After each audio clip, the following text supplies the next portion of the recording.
In today's video, I'm going to teach you how to create a draft order in Shopify. Draft orders are useful when you want to create custom orders, send invoices manually, offer discounts, or process orders for customers directly. First, log in to your Shopify admin dashboard. Once you're inside your dashboard, look at the left side menu and click on Orders.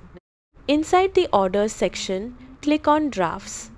Now, click on the Create Draft Order button.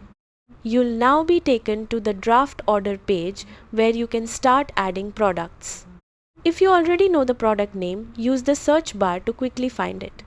You can also click Browse to manually explore your product catalog. Once you find the products you want, simply select them and click Add. The selected products will now appear inside your draft order.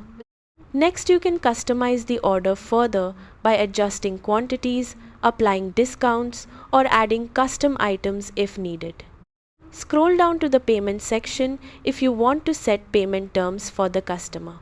For example, you can choose payment due later if the customer will pay after receiving the invoice.